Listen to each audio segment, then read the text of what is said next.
Ok, chers amis, bonjour. Ce soir, on a une soirée CFI. On va aller au course hippique à Happy Valley à Hong Kong.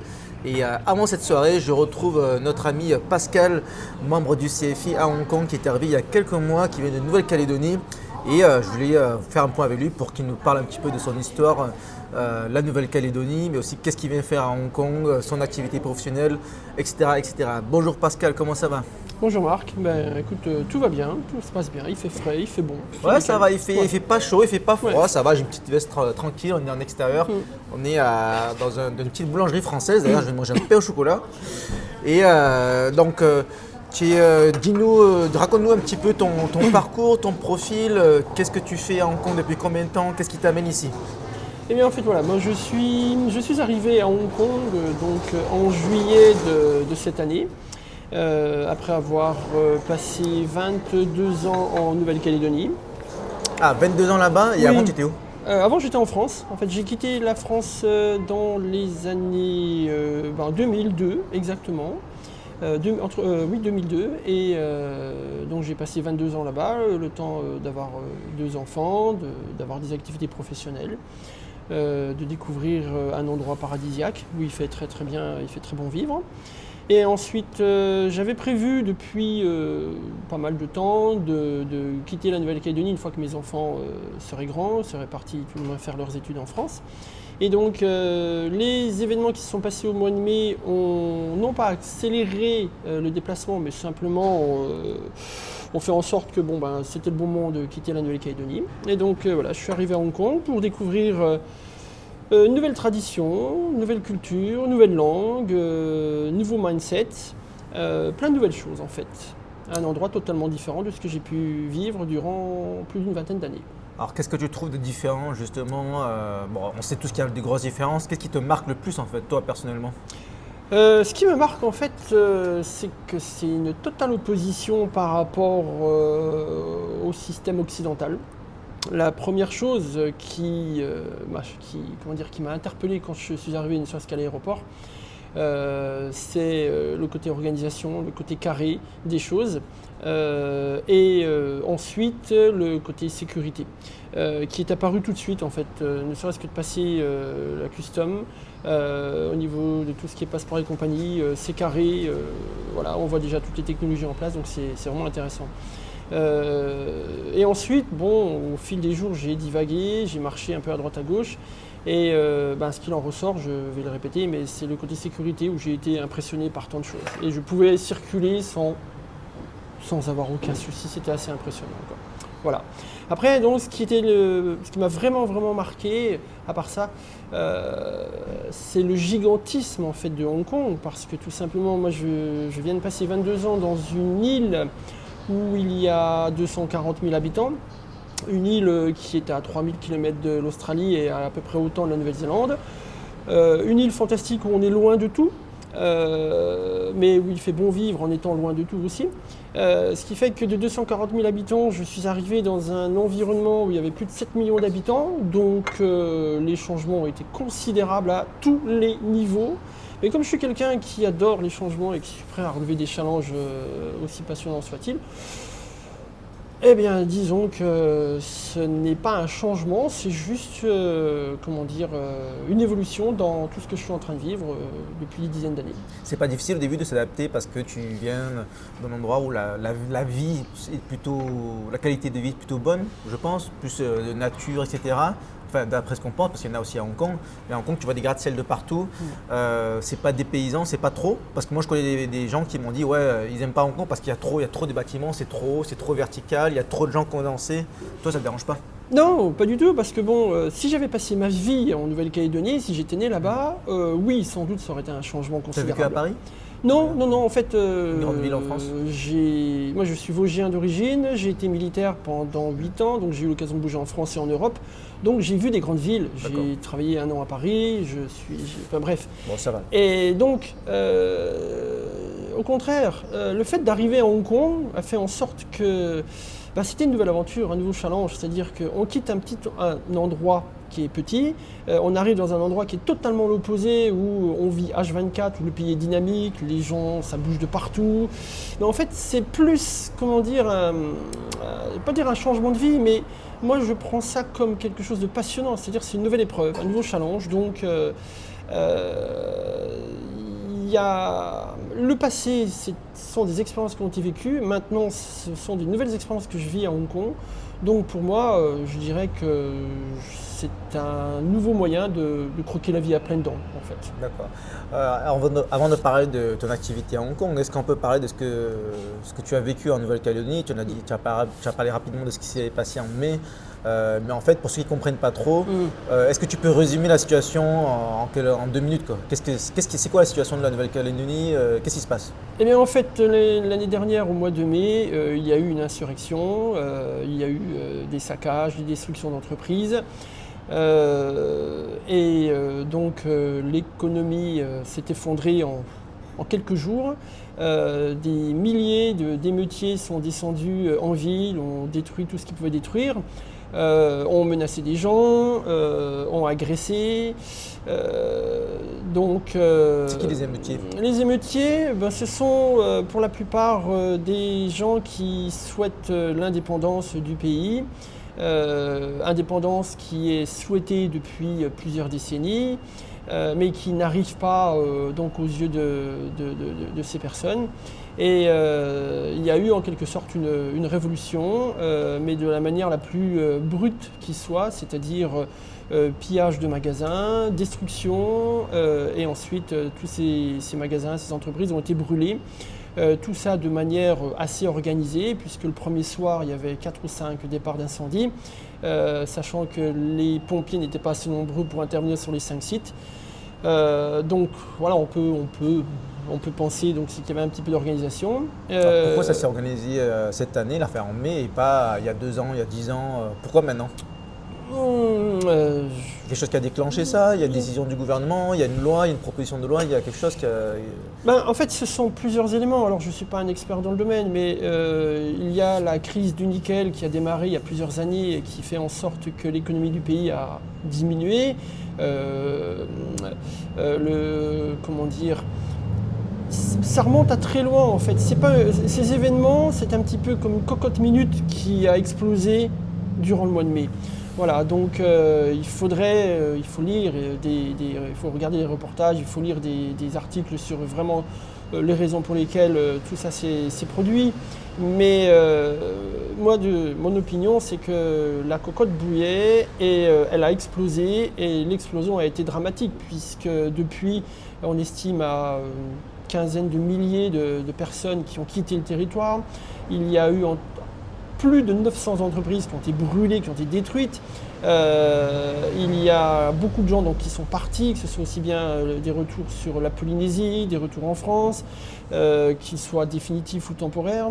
Le nombre de chômeurs est monté à plus de 20 000 en quelques semaines. C'était catastrophique. Là aujourd'hui, ça s'est calmé. Il y a toujours une instabilité économique, une instabilité politique. Les solutions arriveront par un travail d'équipe avec toutes les forces qui sont présentes sur le territoire. Après, c'est une situation quand même qui existe depuis longtemps. Ça faisait une quarantaine d'années, donc depuis les événements de 85, que rien ne s'était passé. C'était tant mieux, puisque tout le monde vivait en harmonie, tout se passait bien. C'est vraiment un pays où il fait bon vivre. Mais simplement, voilà, au mois de mai, ça a éclaté, et donc on espère que ça ira mieux. Tu es mieux à Hong Kong? C'est différent, c'est-à-dire que j'étais bien en Nouvelle-Calédonie, je suis bien à Hong Kong, je ne comparerai pas en fait les deux endroits parce que c'est totalement différent. Ici, c'est une véritable fourmilière en permanence d'actifs. La Nouvelle-Calédonie, c'est aussi, il y a beaucoup d'actifs, il y a beaucoup de gens dynamiques, mais le rythme là-bas, il est plus, il est océanien. On est sur une île, le week-end, on part à la pêche, on part sur les îlots, on part faire du bateau, on va à la plage, on se promène, on court. c'est totalement différent. Donc je dirais les deux se complètent. On peut très bien vivre à Hong Kong et on peut très bien partir en vacances en Nouvelle-Calédonie. D'ailleurs, je le recommande pour ceux qui ne connaissent pas la Nouvelle-Calédonie. Il ne faut pas s'arrêter sur les événements du mois de mai. C'est un pays c'est dangereux? extraordinaire. Si j'ai envie de passer une semaine en famille là-bas, il faut faire attention ou pas? Non, non. On va pas être Non. kidnappé, on va Non. pas être agressé. Non, non. C'est un pays qui est très calme. Il y a un tout petit peu de délinquance, mais elle est minime. Mais les touristes qui vont en Nouvelle-Calédonie ne se font pas agresser. Il y a un ou deux petits quartiers qui sont un petit peu chauds, mais ce n'est pas du tout les quartiers qu'on peut imaginer comme à Paris ou dans sa banlieue. Non, c'est un pays, si vous allez en vacances en Nouvelle-Calédonie, vous allez voir des paysages fantastiques, vous allez rencontrer des gens extraordinaires. Parce que tout simplement, les Calédoniens sont un ensemble de plusieurs, de plusieurs ethnies. Vous avez les Mélanésiens, vous avez les Oreilles qui sont en fait les Français qui sont arrivés il y a très longtemps, vous avez les Caldoches, vous avez les Wallisiens, vous avez les Indonésiens, les Vietnamiens, vous avez beaucoup de richesses culturelles, ce qui fait que vous allez passer un moment extraordinaire. Voilà. C'est un pays fantastique et il n'y a pas de risque ni quoi que ce soit. Voilà. Les seuls risques sont éventuellement les cyclones parce qu'ils sont assez violents. Mais mais disons que non, il n'y a pas de risque. C'est un pays qui est très très calme. Ce qui s'est passé en mai, ça s'est passé en mai. Voilà, c'est redevenu calme. Ça suit son cours. Ok, très bien. Alors bon, maintenant tu es à Hong Kong. Qu'est-ce que tu fais ici? Tu te concentres sur quoi? Quels sont tes projets? Est-ce que tu es là pour le long terme? Ou est-ce que que cet employeur, tu vas retourner en Nouvelle-Calédonie? Raconte-nous tes projets. Le retour en Calédonie, il n'est pas prévu. Vivre à Hong Kong, déjà, ça me permet de découvrir la mentalité asiatique, puisque j'ai jamais vécu en Asie auparavant. Donc moi, je suis informaticien. Je viens de créer ma société dans le développement d'applications mobiles. Et après avoir envoyé un très très grand nombre de CV qui malheureusement n'ont pas eu de succès. Donc comme je suis quelqu'un qui n'abandonne pas, je me suis dit je vais créer mon activité puisqu'en informatique, le numérique c'est quelque chose qui y aura toujours, surtout actuellement avec l'explosion de l'émergence et l'explosion de l'intelligence artificielle. Il y a du travail pour ça c'est pour ton les années domaine à venir. aussi? Oui, en fait moi je suis né dans le monde informatique, j'avais 10 ans. Donc j'ai eu la chance, comme beaucoup d'informaticiens de mon âge, d'avoir vécu les époques de l'arrivée de l'ordinateur personnel, l'arrivée d'Internet, l'arrivée des téléphones mobiles, les réseaux sociaux, le Web 2, le Web 3, la crypto et maintenant l'intelligence artificielle. Ce qui fait que quand on a vécu tout ça, on a une expérience quand même qui est assez riche. Et ce qui fait qu'on peut répondre à des demandes. Voilà. Donc le fait de créer mon entreprise, c'est un risque qui est calculé. L'économie n'est pas florissante actuellement. Le monde IT est un petit peu chamboulé par l'arrivée de l'intelligence artificielle qui, il ne faut pas se le cacher, va remplacer un grand nombre de métiers dans les années à venir, mais va aussi permettre d'en créer un très grand nombre. Ouais. Donc voilà, je lance une petite bouteille à la mer. Voilà, donc je développe des applications mobiles et des sites web également, mais je fais aussi du réseau. Et ici, c'est quoi le réseau? C'est mettre en place le système informatique des entreprises, c'est ça? Voilà, c'est ça. C'est-à-dire que ce soit de la maintenance, soit de la création à partir de zéro. Voilà. Et c'est aussi l'une des raisons pour lesquelles j'ai quitté la Nouvelle-Calédonie, parce que tout simplement, suite aux émeutes, en fait, le chômage a augmenté en masse et donc trouver un emploi dans le monde informatique là-bas, ça aurait été trop compliqué si j'avais voulu déjà d'une part continuer, j'avais déjà une activité. Donc voilà, donc ici à Hong Kong, c'est un pays qui vit à 100%. Le numérique, on le voit H24 dans les magasins, dans les rues, partout. Donc voilà, donc c'est très technologique. Je suis confiant. Oui, c'est ça qui est passionnant. Et puis, il ne faut pas oublier que la Chine est juste à côté. Enfin, la Chine est surtout juste à côté. Shenzhen, c'est la capitale technologique de la Chine, voilà, donc c'est vraiment à côté. Voilà, donc juste petite anecdote, en Nouvelle-Calédonie, on a quelques magasins informatiques. Peut-être on doit arriver à 5 ou 6, pas plus. La première fois que je suis arrivé à Shenzhen, quand on arrive à Waichang, il y en a 3000 Donc imaginez pour quelqu'un comme moi qui est passé Hwachangbe, tu veux dire? Hwachangbe, Ouais, ouais. donc 3000 dans le quartier, Dans pas le dans tout quartier. Shenzhen, dans le quartier, le petit quartier. Voilà, dans le quartier. Et c'est juste une petite partie d'une partie de Shenzhen. Donc quand on vient d'une petite île où on a quelques magasins informatiques, on a ce qu'il faut, et qu'on arrive dans un endroit comme ici, bon, c'est un peu comme la caverne d'Ali Baba, quoi. C'est juste extraordinaire en fait.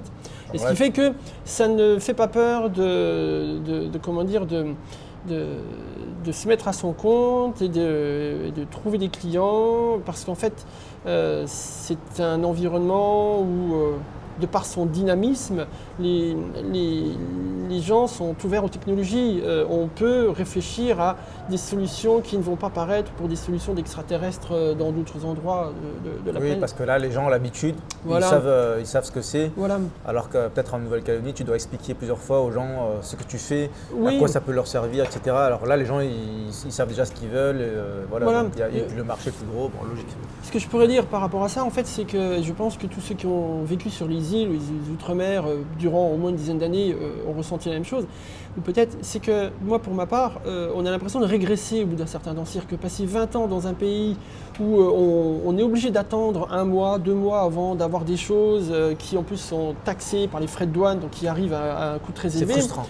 Oui, c'est frustrant. Bon, même si on a Internet, on se renseigne. Mais là, aujourd'hui, quand on veut quelque chose, et si je veux des produits assez spécifiques, si je veux fabriquer un prototype, parce que je bosse beaucoup dans le monde IoT, ben en fait, je vais en Chine, je vais à Shenzhen, je discute avec des personnes, une société, ils vont me fabriquer un prototype. Et au bout de 2 semaines, j'ai ce petit prototype. Voilà, alors que c'est quelque chose qui, honnêtement, quand on vit dans un endroit assez isolé, c'est techniquement impossible. Surtout, c'est que ça va coûter extrêmement cher et les délais vont juste être multipliés par 2, 3 ou 4. Voilà. Alors, qui sont tes clients? D'après ce que je comprends, tu travailles seul pour l'instant. Oui. Donc, tu as une charge de travail qui s'adapte facilement aux entreprises, mais par contre, c'est forcément plutôt des petites entreprises, ça peut être des grosses entreprises. C'est qui tes clients? En fait, pour le moment, je suis ouvert en fait à toute proposition. C'est-à-dire que le travail dans le développement des applications mobiles va dépendre de la grandeur du projet. C'est-à-dire que si je suis face à des projets qui demandent plusieurs mois de travail, je vais faire en sorte de travailler en équipe avec d'autres collègues qui peuvent aider. C'est-à-dire que Ou alors tu as déjà des contacts, donc oui, tu leur demanderais de l'aide, c'est ça? Oui, c'est-à-dire en fait moi je suis quelqu'un qui adore travailler en équipe, c'est-à-dire que si par exemple demain j'étais face à si un devis pour un projet de plusieurs mois a été signé, si au départ je sais que je ne peux pas seul travailler sur ce projet, je vais trouver les ressources. Voilà. Par exemple, j'ai déjà rencontré des personnes sur le design, sur le marketing, donc en fait en gros c'est de former un petit groupe, de travailler en équipe et de cette manière on peut s'entraider. Voilà. Donc moi j'en suis en plus au début, j'ai créé ma société il y a c'était fin novembre. Donc il y a 3 mois. Voilà, il y a 3 mois. Donc je dirais que c'était pas le meilleur moment parce qu'avec le mois de décembre, les fêtes et puis le nouvel an du mois de janvier, bon c'était relativement calme. Mais j'ai maintenant après le nouvel an chinois, ça va partir là. Voilà, donc je ne suis pas inquiet du tout. Donc je travaille sur des applications perso, je travaille en l'occurrence pour l'application du CFI en cours, là, qui est quasiment terminée. Donc voilà, et puis je m'intéresse à tout, l'intelligence artificielle, je m'amuse à monter des LLM chez moi sur mon ordi. Enfin, voilà, donc dans le monde informatique, il y a de quoi faire. Je ne suis pas dans une situation où j'attends. Voilà, donc, quel est l'avantage de faire appel à toi plutôt qu'à une grosse boîte qui a des dizaines, des centaines d'employés structurés, etc. Est-ce que c'est le tarif? Est-ce que c'est la réactivité? C'est quoi? En fait, au niveau réactivité, c'est-à-dire que je ne vais pas travailler sur plusieurs projets en même temps. C'est-à-dire que je vais pouvoir me concentrer sur 1, 2 projets, voire 3 en même temps. Mais le développement d'applications, que ce soit des applications mobiles ou des applications de bureau, en fait, ce sont des dizaines d'heures qu'on va passer sur l'ordinateur. Je vais limiter le nombre de projets afin de pouvoir me concentrer et puis afin de pouvoir faire en sorte que le projet soit soit finalisé et que la qualité soit au rendez-vous. Voilà. Mon but n'est pas de chercher plusieurs projets et de faire en sorte d'en avoir 10, 15, 20 en même temps. Parce que dans le développement informatique, c'est pas possible. Peut-être qu'un jour, 2-3 projets, voilà. Tu as un rôle de consultant, voilà, c'est ça. Tu fais de la mission sur mesure. Voilà. C'est-à-dire je ne vais pas être un couteau suisse où je vais prendre des projets en nombre. Non, moi j'adore la qualité, j'ai été militaire, donc j'adore le détail, j'adore le côté précision. Donc je fais faire en sorte que tout fonctionne très bien. Après avoir échangé de nombreuses reprises avec le client. Donc voilà. Les clients, ils peuvent être partout dans le monde ou surtout à Hong Kong. Tu cherches des clients qui pourraient être en France, aux États-Unis. C'est global ou... En fait, c'est global parce que, moi, j'ai pas besoin de bureau, j'ai pas besoin de me déplacer. Je me suis inscrit sur des plateformes de freelance où je propose mes services partout dans le monde. Ça peut arranger certains clients parce qu'avec le décalage horaire, je peux travailler la nuit pour eux, enfin le jour pour moi et la nuit pour eux, ce qui fait que quand ils se lèvent le matin, le travail est fait, ils peuvent le tester la journée. C'est un bon sentiment quand on découvre ça. Ouais, et puis on peut s'occuper de la maintenance aussi à distance. Mais aujourd'hui, il n'y a pas de frontières, c'est-à-dire que je peux travailler sur des morceaux de programme, des programmes complets, sur des projets de A à Z. Je vais me baser sur l'expérience que j'ai dans ce domaine informatique depuis maintenant plus de 40 ans. Et avec au plus aujourd'hui un élément très important, c'est-à-dire que je développe, mais je développe avec l'AI. C'est-à-dire en fait l'AI est mon partenaire de tous les jours, que ce soit dans la rédaction de projets, le suivi, etc., même le codage. C'est-à-dire qu'aujourd'hui, l'intelligence artificielle elle ne remplace pas les développeurs parce qu'elle ne remplacera jamais les développeurs. Parce qu'il y a le feeling, quand on réalise une application, il y a le feeling de savoir la tâche.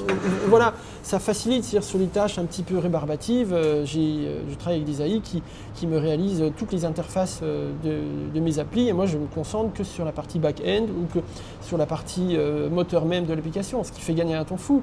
Ok, bon c'est pas mal, ça fait déjà plusieurs minutes. Qu'est-ce qu'on peut dire pour conclure? Est-ce que tu as un message à faire passer à ceux qui nous regardent, qui sont en France, ceux qui ne savent pas de Hong Kong ou quoi, sur le sujet que tu veux? Voilà, le mot de la fin. Je dirais en fait qu'il ne faut pas écouter tout ce qui est raconté sur Hong Kong ou sur la Chine ou sur le monde asiatique. C'est-à-dire que avant de venir en Asie, j'avais des sons de cloche sur comment était la Chine, comment était Hong Kong, etc. Et en fait, quand on y vit, on découvre forcément que ce qui était écrit n'est pas la réalité des choses. C'est-à-dire que si on prend exemple actuellement sur tous les dénigrements qui sont faits sur le monde asiatique, sur la Chine en particulier, et quand on y vit réellement, que ce soit Hong Kong ou un peu en Chine, en fait, c'est pas la réalité, c'est pas la vérité. C'est-à-dire qu'il faut vivre dans un pays. En fait, on peut pas critiquer, on peut pas lire des articles qui dénigrent des pays comme la Chine si on n'y a pas vécu. Alors j'ai pas vécu, j'ai juste passé un peu de temps, mais le fait d'être ici déjà me permet d'avoir un aperçu. Donc je dirais, venez passer du temps à Hong Kong ou en Chine pour voir la réalité des choses et ça va vraiment être différent de ce que vous pouvez lire ou de ce que vous pouvez entendre en fait sur les journaux, qu'ils soient papier ou numérique ou télévisés. Voilà, c'est ce que je dirais. J'ai été agréablement surpris, je m'attendais à trouver quelque chose de vraiment intéressant, mais je suis quotidiennement toujours agréablement surpris par ce que je vis, les gens que je rencontre et tout ce qui se passe en fait. C'est un pays extraordinaire, vraiment un pays extraordinaire. Ok, mais merci beaucoup Pascal pour ton témoignage. Avec plaisir. Et allons aux courses, on va passer une bonne soirée. À bientôt à Hong Kong.